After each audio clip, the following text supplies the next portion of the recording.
पढ़ाई छोड़कर किसमें घुसे? रंगदारी में, किडनैपिंग में, क्राइम में लिप्त हुआ वहां का युवा उस टाइम कर, जो बड़ा बड़े गैंगस्टर बने, बाहुबली बने। बिहार को एक तरह से गैंगलैंड बना दिया था। ये मुख्यमंत्री इस बार चेंज हो गए, भाजपा का कोई बनेगा, ये बात पक्का है। हाँ, मुख्यमंत्री चेंज होगा लेकिन बनेगा भाजपा का, भाजपा एनडीए का बनेगा, एनडीए बनेगा, एनडीए का बनेगा। लेकिन नमस्कार दोस्तों, मैं सोमकार मिश्रा, देश की राजधानी दिल्ली से। इस वक्त मेरी मौजूदगी है सीपी कनॉट प्लेस में। और दोस्तों मैं बता दूं, नवंबर में बिहार में चुनाव है और सरगर्मी तेज है, चारों तरफ चुनावी माहौल है। सब अपना अपना झंडा लेके मैदान में उतर चुके हैं। एक तरफ चिराग पासवान, एक तरफ राष्ट्रीय जनता दल के नेता, एक तरफ तेजस्वी यादव, नीतीश कुमार और प्रशांत किशोर, सारे अपने अपने चुनाव माहौल में निकल चुके हैं। हमारे साथ एक चाचा जी जुड़ चुके हैं, आइए इनसे जानते हैं। सबसे पहले नमस्कार सर। नमस्कार। क्या नाम हुआ? नाम अजीत कुमार झा, धीरेन्द्र कुमार झा।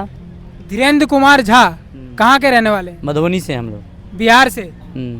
ये बताइए, क्या लगता है इस बार बिहार चुनाव में कौन सीट निकालने में कामयाब होगा? कौन? भाजपा ही कामयाब होगा। हमारे यहाँ 10 विधानसभा है मधुबनी, 10 विधानसभा में 8 सीट भाजपा का है। हाँ, जिसमें हमारे क्षेत्र राजनगर पड़ता है। राजनगर से हमारा पूर्व मंत्री रामप्रीत पासवान जी, अभी विधायक जी हैं, वो वहाँ से इस बार हैट्रिक का उनका चांस है। रामप्रीत पासवान जी हमारा इस बार 1 लाख वोट से जीते जा रहे हैं। ठीक है, क्योंकि उनका ऐसा काम है, ऐसा वो काम करते हैं क्षेत्र में, दिन भर पब्लिक का सेवा में रहते हो। रामप्रीत पासवान जी बहुत अच्छे नेता है, पढ़े लिखे हैं, 5 बार विधायक बन चुके हैं। लेकिन तेजस्वी यादव जी कह रहे हैं, जब हमारी 19 महीने की 17 महीने की जो सरकार थी, उस सरकार में हमने जिस डॉक्टर को सस्पेंड किया था, एनडीए की जब सरकार आई तो उन्होंने दोबारा उस डॉक्टर को भर्ती कर लिया। ये स्वास्थ्य पांडे जो है, मंगल पांडे जो है स्वास्थ्य मंत्री, ये मंगल पांडे नहीं, ये अमंगल पांडे हैं। देखिए, वो कह रहे हैं कि डॉक्टरों की, आपको लगता है कि डॉक्टर ड्यूटी से दूर रह सकता है? आपने कहा सस्पेंड किया, फलाना किया, ठीक है, हर एक का अपने एक राइट्स हैं। कल को उस डॉक्टर की जगह इनके परिवार की कोई लड़की होती तो बात आती। देखिए, इनकी नैतिकता पता क्या है? वो है सिलेक्टेड। अच्छा। जब इनको दिखाना है ना पब्लिक के सामने, अपनी छवि अच्छी बनानी है, तो फिर ये अच्छी अच्छी बातें करेंगे, फिर लिपस्टिक वो तैयार होकर आते हैं। ऐसे नैतिकता पता क्या है इनकी? एक मिनट, लालू प्रसाद यादव की आज के टाइम पर एक संवैधानिक पहचान क्या है पता है? चोर की। ना, चोर की वो सजा-याफ्ता चोर है। लालू प्रसाद यादव नहीं है वो। आज वो जो बेल पर बाहर है, वो किस जुर्म के लिए है? चारा चोर। कन्विक्टेड है, जेल में है, लगातार है। कोई रियायत मिली है क्या? बेल पे नहीं है, वो वाली बेल नहीं की आपको सजा होने के बाद वाली, जिसको पे रोल बोलते हैं, ये उसके ऊपर बाहर है, मेडिकल ग्राउंड के ऊपर। समझिए इस चीज को। इसको कहते हैं कि अगर संवैधानिक पहचान आज के टाइम पर लालू की बताया जाए, वो चोर है, चारा चोर, तो पहले तो उसकी क्रेडिबिलिटी भारत के समाज में होनी नहीं चाहिए। एक चोर की सुनवाई आप बातें सुनेंगे? एज ए भारतीय मैं कहूंगा कि एक घोटालेबाज आदमी है, उसकी बात की कोई क्रेडिबिलिटी होनी चाहिए। दूसरा, इनका कार्यकाल अगर गिनाने में आऊं, आईएएस ऑफिसर की पत्नियां तक सुरक्षित नहीं थी। बाहुबली उनको उठाकर 6-6, 8-8 महीने तक उनका रेप करते रहे, शोषण करते रहे। बैनर्जी आईएएस का पता है ना आपको? कभी सर्च करना, मैं आपके पत्रकारों, आपको गूगल करते हो ना, उसमें वो जो आपने मूवी देखी थी ना, राठौर, राउडी राठौर, उसमें कहते हैं ना, वो गुंडा आता उसकी पुलिस वाले की बीवी ऑफिसर की, कहता कितने दिन? कहता 2 दिन।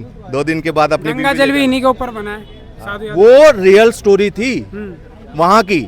इन्हीं बाहुबलियों ने, अब इनमें एक बाहुबली इनके परिवार का था, इनका साला है, एक लड़की का रेप कर उसके बॉयफ्रेंड का मर्डर कर जब सीबीआई जांच बैठती है, डीएनए तक नहीं देने दिया था, पता आपको?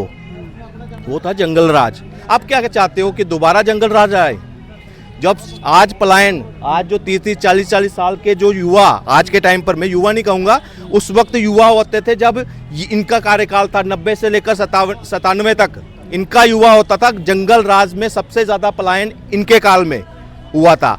वो पढ़ाई छोड़कर किसमें घुसे? रंगदारी में, किडनैपिंग में, क्राइम में लिप्त हुआ वहां का युवा उस टाइम कर, जो बड़ा बड़े गैंगस्टर बने, बाहुबली बने, बिहार को एक तरह से गैंगलैंड बना दिया था किसके कार्यकाल में, इनमें। और मैं बताऊं, उसके बाद नीतीश कुमार रहे, 2 साल के लिए नीतीश कुमार के पलटी बजी। ये आते हैं कोई डेवलपमेंट के काम की, हाँ भाई ये हमने करना है, चलो पिछली छोड़िए, गुंडा राज को हम भूल जाते। आते ही इन्होंने पता क्या किया, जेल के नियमों में संशोधन कर कर आनंद मोहन जैसे आईएएस ऑफिसर के जो कातिल है, जो सजा याफ्ता था, और उसके साथ कई और बाहुबली, उनको छुड़ाने का काम किया। और फिर कहेंगे कि बिहार में अभी ये आएंगे तो गुंडा राज नहीं आएगा। जैसे ही ये आए, जितना पूरा पुराने जो गुंडा तत्व था ना, वो सारा एक्टिव हो गया।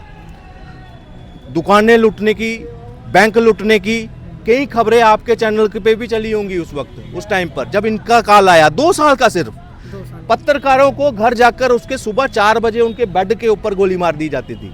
बेड के ऊपर ये 2 साल पहले हैं इसके तेजस्वी यादव की। अगर नहीं होगी तो सुबह का वो जो पत्रकार जो है उसमें कभी सर्च करना, आपको वो न्यूज़ भी मिल जाएगी। कहीं ना कहीं दोस्तों देखिए, पवन भैया की बात में सच्चाई है। आज़ाद देश के आज़ाद नागरिक होने का अधिकार है उनको, स्वतंत्र तरीके से अपना आवाज़ बुलंद कर सकते हैं। पत्रकार जैसे वेद प्रकाश को आपने देखा होगा, तेज प्रताप का इंटरव्यू लेने गए थे तो उनको बोला आइए 2 मिनट के लिए चाय नाश्ता कर लीजिए। वो चाय नाश्ता के बहाने उनको कुछ और ही नाश्ता करवाते, वो गेट से ही भाग गए।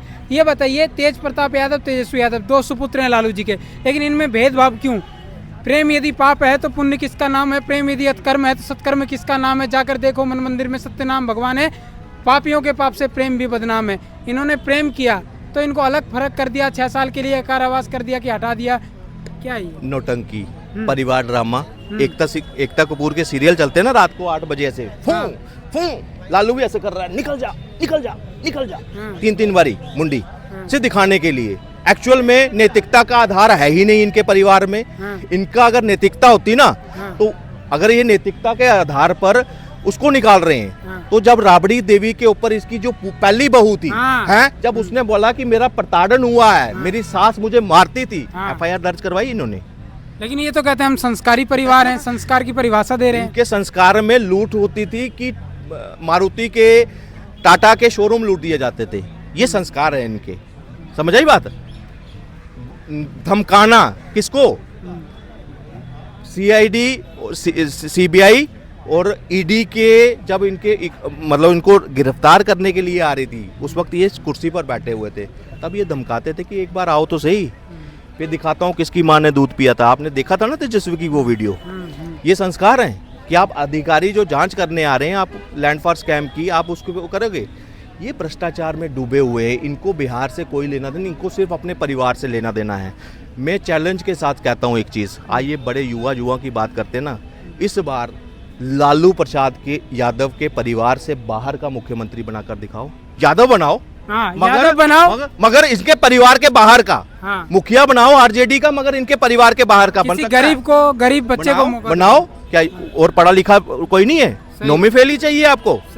वही तो बेड़ा कर किया इन्होंने। ये बताइए, इधर प्रशांत किशोर भी कमर कस के मैदान में, चिराग पासवान भी मैदान में, तो क्या लगता है ये त्रिकोणी चुनाव हो रही है? देखिए, प्रशांत किशोर को तो मैं बिहार का केजरीवाल बता रहा हूँ आपको। केजरीवाल बिहार का केजरीवाल है। सपना दिखाकर इधर भी दिखाया था ना जंतर मंतर में, स्वराज, जन आंदोलन, फलाना। आज वही तो वहाँ हो रहा है। गरीबों के घर खाना वाना खा रहे हैं। बिल्कुल गरीब, देखो उसने भी खाया था, उसने तो पेट तक अपना सुखा दिया था, एकदम अंदर कर दिया था, हैं, जंतर मंतर में कर कर। वो भी स्वराज जन पार्टी लेकर चल रहा है, ये स्वराज लेकर चल रहा था, मगर क्या हुआ? एक के साथ एक दारू उन्होंने बेची थी। और दूसरी बात कहता हूँ, जो एक सैफोलॉजिस्ट रहा है, जो डेमोक्रेसी में लोकतंत्र को मैनिपुलेट करता हो, इन्होंने भारतीय जनता पार्टी का भी एक क्लाइंट रहे, ये ममता बनर्जी के क्लाइंट रहे, उनका पूरा मैनेजमेंट देखते थे, चुनाव को मैनिपुलेट करते थे। ये काम है इनका, जो पैसे ज़्यादा फेंकेगा ये उसकी तरफ चले जाते थे। तो क्या भरोसा है इस प्रशांत किशोर का कि कल को जब सत्ता में आएंगे, 2-4 सीटें अगर जीतते भी हैं, तो ये अपनी बातों पे अमल करेंगे, सत्ता के लिए अपनी ईमान नहीं बेचेंगे। जो पैसों के ऊपर अपनी पूरी सिस्टम लगा देता था, पैसों के लिए करता था ना, इससे बिहार की या पश्चिम बंगाल की या देश की जनता से कोई लेना देना नहीं था। इसको अपने क्लाइंट को जिताना होता था, अपना दीन ईमान इनका। हाँ, तो आगे क्या पैसे के लिए था ना, जब पैसे के लिए तब ये मैनिपुलेशन कर सकते थे लोकतंत्र के साथ, तो अब क्या है इनको? जब ये सत्ता में आ जाएंगे आपको लगता था ये देश की जनता का भला करेंगे? मैं तभी कहता हूँ ये बिहार के केजरीवाल बनेंगे। इसीलिए मैं जो ऑलरेडी व्यवस्था है, दिल्ली ने भुगत लिया 10 साल, दिल्ली जो कभी 10 साल दे के देख लिया, मतलब 10 साल आम आदमी पार्टी दिया, यहाँ दिल्ली का केजरीवाल था ना, उसने दिल्ली को कम से कम विकास के मामले में 15 साल पीछे कर दिया। अगर ऐसा चेहरा आया तो ये भी, क्योंकि इनको पता ही नहीं है कि सत्ता कैसे चलानी है, ना ना ना ना, अभी मीठी मीठी बातें कर रहे हैं, सबके साथ बातें कर रहे हैं। कुछ लोगों का कहना है प्रशांत किशोर पढ़े लिखे हैं, इनके पास मतलब काम करने का योजना है, रोजगार डेवलपमेंट करेंगे, स्वास्थ्य व्यवस्था अच्छा करेंगे, शिक्षा अच्छा करेंगे, यहाँ पे रोजगार लाने का काम करेंगे। देखो ये रिज्यूम केजरीवाल भी घुमाता था, IITian क्या, IITian RTI एक्टिविस्ट, मेरा फलाना, मेरा ये, मुझे वोट दो, इनकम टैक्स ऑफिसर, मैं तो पूरा जानता हूँ जी, इनोवेशन जानता हूँ जी, मैं तो सत्ता आंदोलन जय इनकलाब जिंदाबाद फलाना ढिमकाना, बनिया का बेटा, हाँ बनिया का बेटा, सब कुछ कर कर क्या किया इन्होंने, बेड़ा गर्क किया दिल्ली का। हाँ, तो आपका कहना है एनडीए सरकार बनाने में कामयाब होगी? कामयाब होगी। हमारा राजनगर सीट निकलेगा, मधुबनी सीट निकलेगा। मधुबनी अभी महागठबंधन का है, समीर महार से, उस बार बीजेपी का सीट वहाँ से कैंडिडेट तय हुआ नहीं है, तय होगा, अच्छा कैंडिडेट को दिया जाएगा, वहाँ से मधुबनी नगर भी इस बार जीतेंगे। और जगन्नाथ मिश्रा जी का लड़का, पूर्व मुख्यमंत्री जी के लड़के नीतीश मिश्रा जी अभी मंत्री हैं झंझारपुर से, वो विधायक रहते हैं, हाँ कई बार रहे हैं वो विधायक, तो कई बार से अब मंत्री भी रहे हैं वो। इसके बाद में हमारा हरभूषण ठाकुर जी बिस्फी से, जोरदार भाजपा का मिथिलांचल का नंबर 1 नेता हमारे हरभूषण ठाकुर जी, उस बचौल जी भगवाधारी है वो। इतने लोगों का इन्होंने नाम गिनाया, इतने लोगों का नाम लिया। बेनीपट्टी से विनोद नारायण झा पूर्व मंत्री, चनपटिया मधुबनी से विनोद नारायण झा है, बेनीपट्टी से विधायक, उनको भी है, उनका भी जीत है। खजौली से अरुण शंकर प्रसाद, ये टोटल सीट हमारा कहीं नहीं जाने वाला मधुबनी 10 विधानसभा का। और दरभंगा में 10 में से 9 भाजपा है, 1 है आरजेडी। इस बार लोकसभा भी चुनाव लड़ा था, बुरी तरह से गोपाल जी ठाकुर उनको हराया। हमारा मधुबनी हम लोग का जो सांसद जी है मधुबनी से, अशोक यादव, हुकुमदेव यादव जी के लड़का, हाँ, उन्होंने इस बार मधुबनी में जोरदार से काम करना चालू किए हैं। अब कुछ दिन में अब चालू होगा। हम लोग का मधुबनी 13 नंबर गुमती पे फ्लाईओवर बनने जा रहा है, सांसद जी से हम लोग का क्षेत्र में काम करता है। तो ये बताइए नीतीश कुमार जी का मानसिक संतुलन ठीक है क्या? वो मुख्यमंत्री बनने के लायक है? देखिए निष्पक्ष होकर बताइएगा, गमला रख देते हैं किसी के भी सर पे वो हैं। देखिए मुख्यमंत्री इस बार चेंज हो गए, भाजपा का कोई बनेगा, ये बात पक्का है। हाँ, मुख्यमंत्री चेंज होगा लेकिन बनेगा भाजपा का, भाजपा एनडीए का बनेगा, एनडीए बनेगा, एनडीए का बनेगा, लेकिन मुख्यमंत्री चेंज होगा। इस बार टक्कर की मुख्यमंत्री आएगी। लेकिन बिहार में जो कभी मुख्यमंत्री ऐसा आया नहीं था, ऐसा मुख्यमंत्री आएगा। इस बार बिहार को देख लीजिए क्या बिहार का रुतबा बदलने वाला। लेकिन तेजस्वी यादव अलग ताल ठोक रहे हैं, कह रहे हैं इस बार हम पूरे मतलब 70 सीटों में से 70 सीट निकाल लेंगे। कई बार से ठोक रहे हैं ताल, तो कई बार से ठोक रहे हैं। तो ताल ठोकने से थोड़ी हो जाता है, ऐसा ताल ठोकने से थोड़ी हो जाता है। जब कुश्ती में हम बाजार हो गए तब ना पब्लिक ने ताली मारेगा, तब ना कोई मजा। अच्छा, फूट गया लालटेन, निकल गया तेल, नहीं चलेगा, नो मिफेल। दोस्तों अभी आप सबने सुना, पवन भैया ने भी बताया और अंकल जी ने भी बताया बिहार में इस बार किसकी सरकार बनने जा रही है और कौन सीट निकालने में कामयाब होगा। हाँ, थोड़ा सा नीतीश कुमार जी का मानसिक संतुलन थोड़ा गड़बड़ है, लेकिन उन पे करप्शन का आरोप नहीं है, भ्रष्टाचार का आरोप नहीं है। बाकी आप लोगों की क्या विचारधारा है, क्या आप लोग सोचते हैं बिहार चुनाव को लेकर के, हमारे कमेंट बॉक्स में निष्पक्ष रूप से आप अपनी राय जरूर रखें। मैं सोम कुमार मिश्रा, देश की राजधानी दिल्ली से, जय हिंद।